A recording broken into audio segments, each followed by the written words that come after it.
Ya está con nosotros el entrevistado del Poder de la Tarde de este día. Se trata del ingeniero José Espinosa. Es el presidente del Colegio Dominicano de Ingenieros, Arquitectos y Agrimensores, CODIA, una institución que en estos días no solo tiene elecciones para renovar sus autoridades, sino que ha estado en la palestra porque hay muchos casos que envuelven la institución en su calidad de asesor del Poder Ejecutivo en materia de ingeniería. Buenas tardes, ingeniero, bienvenido. Muy buena. Buenas tardes, bienvenido al Poder de la Tarde. Gracias por la invitación. Qué bueno tenerlo por aquí porque, mire, tenemos cosas interesantísimas. Para comenzar, porque lo de la elección lo vamos a dejar para último. Mire, háblenos de la carretera Autovía del Nordeste, que según los choferes tiene vicios de construcción que no se detectan, que son los que provocan innúmeros accidentes que ya van en su joven vida, más de 150 muertos y más de 300 lesionados. Y esa carretera lo que tiene son 8 o 10 años. Como 8 años más o menos, sí. Sí. Sí. Bueno, nosotros, el colegio, una comisión técnica, estuvo en estos días en esa carretera después de los dos últimos dos accidentes. Sí. Nosotros fuimos específicamente donde se efectuaron, esos dichos accidentes. Pero, ¿Fue en el mismo punto? No, en dos puntos diferentes, sí. Y hace un par de días también recorrimos en su totalidad la carretera para verla de manera crítica. Nosotros lo que dijimos fue que a esa carretera hay que hacerle un estudio profundo, Sí, detallado, para ver la situación de la misma. Algunos dicen que está muy estrecha, otros las curvas. En el área de los Haitises tiene curvas muy cerradas, sí, tanto señor, horizontales como verticales. Uno hablan de los peraltes. El peralte es la inclinación sí, de la la curva para que el vehículo no tienda a salirse de manera tangencial, lo que nosotros llamamos la fuerza centrípeta, que conjuntamente con el peso del vehículo, el rozamiento, entonces hay una fuerza que se contrapone, que se llama fuerza centrífuga, para que entonces no evite de que el vehículo salga de la curva. Notó que los peraltes no están bueno, presentes. Vamos a hablar, porque hay que ser honesto, de manera visual, porque algunos dicen que están invertidos. El peralte invertido, más peligroso. El peralte invertido es muy difícil en una curva porque ya no hay forma de mantenerse. Pero lo que desde un punto de vista así rápido, yo tengo una gran experiencia en esa área, en el área vial, notamos que habían curvas seguidas en ese. Y entonces... Lo que le llaman los boletricolitos de pecado. Exactamente. Entonces, cuando el peralte, eso es un porcentaje, sí es posible que no haya un desarrollo entre curva y curva para usted realizar un peralte como debe ser, porque el peralte es así. Sí, pero sí. tiene que volver y enderezar. A enderezar. Entonces debe tener una transición que la curva está muy cerca, entonces se hace dificultoso. Y es posible que los peraltes sean mínimos, es posible, porque nosotros los ingenieros hablamos con la práctica, con las cosas, porque a veces la vista es muy engañoso. Eso lo pudimos observar. Claro, hay algunas curvas que son muy cerradas, pero las curvas hacen una carretera más económica en la construcción. He escuchado a algunos ingenieros que lo han dicho, ¿es así? Sí, la curva, cuando hay curvas más cerradas, porque hay corte, no es lo mismo una curva de un radio amplio que una curva de un radio menor, porque con un radio menor hay menos corte, el presupuesto es mucho menor. Entonces, eso en ese sentido hay que ver, porque hay cortes que son de roca, bastante altos. Si usted tiene una curva estrecha y la va a ampliar, significa que se va a llevar el doble o tres veces el movimiento de tierra. Es igual que las curvas verticales, que para usted cortarla, si le corta mucho, no es igual a que le corta poco. Es decir, si le va a bajar la pendiente, significa que va a tener un mayor volumen de tierra en corte.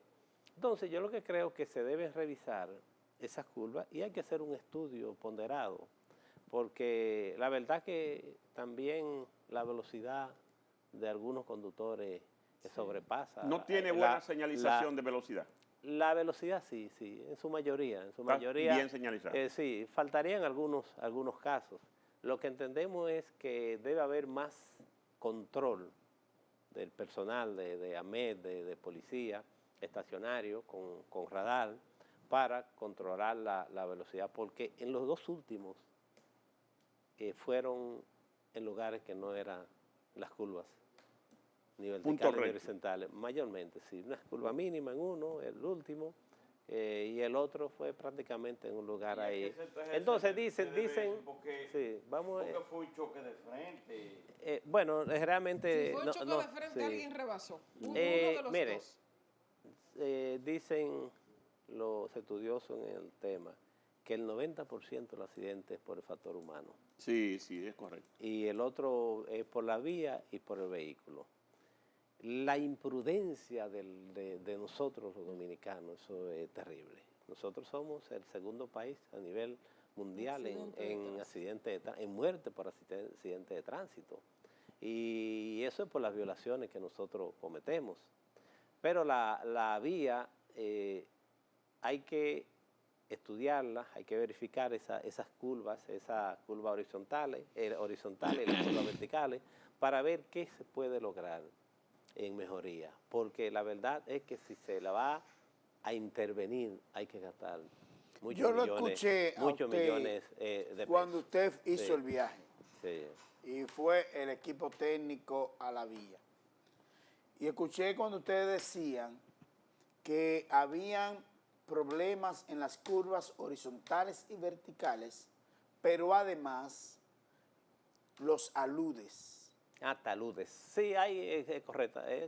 Los taludes son los cortes que se realizan, que el talud normal se llama un 1 a 1. Usted una parte vertical y una horizontal y forma un talud. Pero cuando hay roca, el talud mayormente es casi vertical, .75, .50.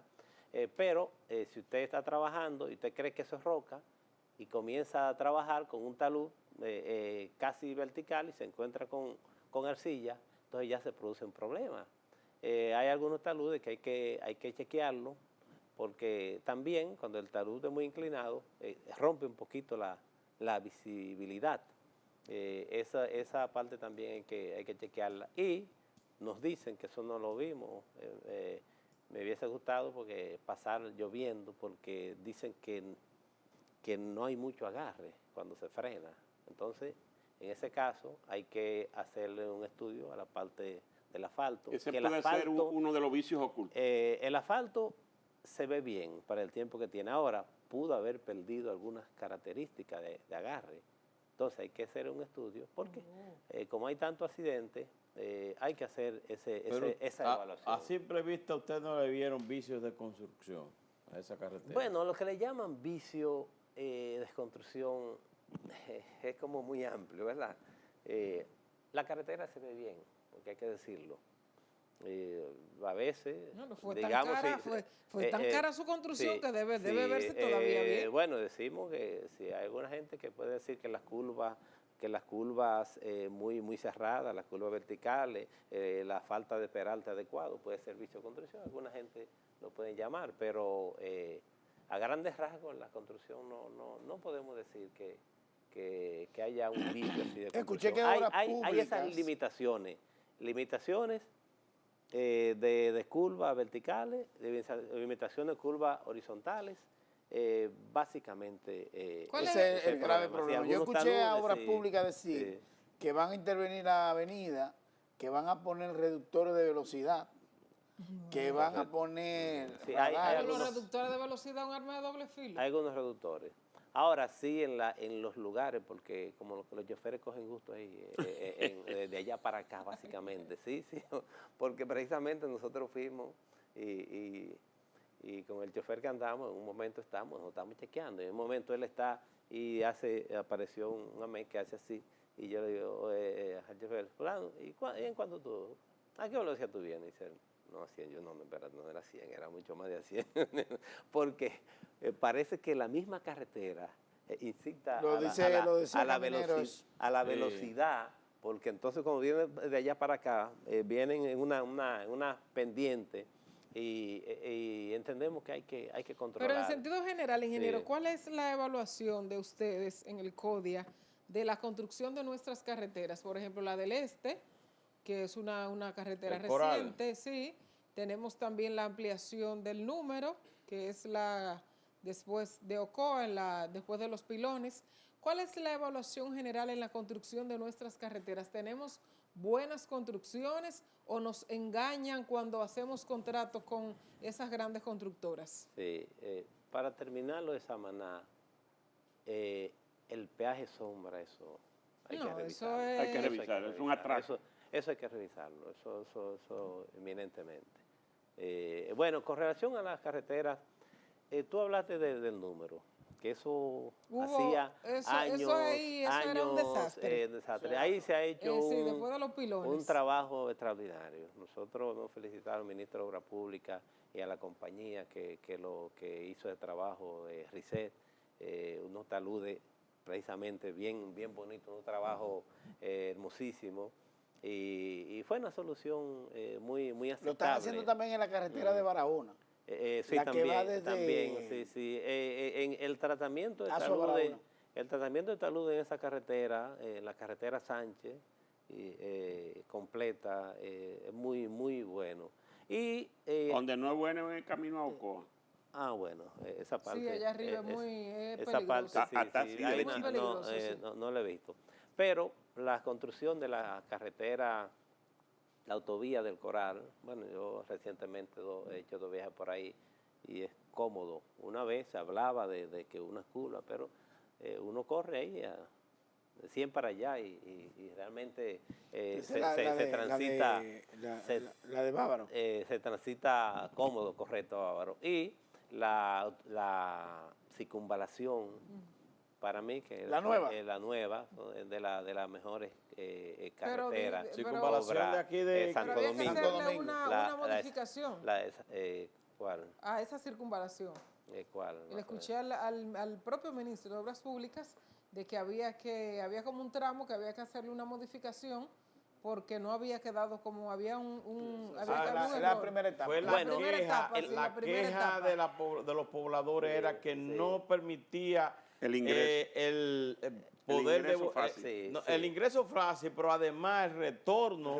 Si yo de repente cogía esa carretera y decidía devolverme porque se me quedó algo, porque me llamaron, yo tenía que llegar al final para volver otra vez de nuevo. Entonces, de ahí esas fueron las cosas que se... Eso nosotros, una visita técnica que vimos, lo vimos, además de que en ese primer tramo hay que trabajarle para poder conectarlo con algunas comunidades, con algunas tierras, propiedades que hay. En el tramo 2 se corrigió un poco las cosas porque vimos mucho más contacto con los caminos y las carreteras, y además ellos están haciendo un plan de reordenamiento territorial que también nosotros en el primer tramo dijimos que debían hacerlo porque hay que evitar de que eso se poble de manera irregular, sino que sea regulado según el área para que entonces no tengamos casitas, casuchas en las áreas. Y en el segundo tramo realmente se corrigieron muchas cosas que en el primero habían ahora yo quiero, ya que terminamos con la carretera, que entremos en las construcciones de escuelas, pero sobre todo en la que se está construyendo unos terrenos que fueron declarados de utilidad pública y que el gobierno compró por 47 millones de pesos. Ustedes son asesores del gobierno en materia de construcción y estas cosas. Me gustaría que usted nos dé una opinión en torno a lo que está pasando con ese terreno, que ahora resulta que posiblemente se le haya vendido o se le haya comprado un muerto. Bueno, tú sabes que esa es una parte legal. Se supone que los que compraron debieron investigar, sanear esa compra. Entonces, ya nosotros en ese caso podríamos decir pocas cosas, porque si se compró es porque tenían seguridad de que ese terreno no tenía problemas. Porque aunque sabemos que muchos de esos terrenos se compran de manera rápida por la presión inclusive de los contratistas, y es posible que hayan cometido algún error y desconocemos. Pero el propio Ministerio de Educación sometió a esa señora por asociación de malhechores, por títulos falsos y por todo ese tipo de cosas. ¿Cómo es usted, que es presidente del CODIA y que ha hecho muchas construcciones, y que estoy seguro que cuando usted va a construir algo, lo primero que usted dice, tráigame el título de propiedad, y ese título de propiedad que esté deslindado, que tenga saneado, saneado. Que no tenga hipoteca. Pero ¿y cómo es posible que el Estado, 47 millones de pesos, bueno, estamos hablando que son 100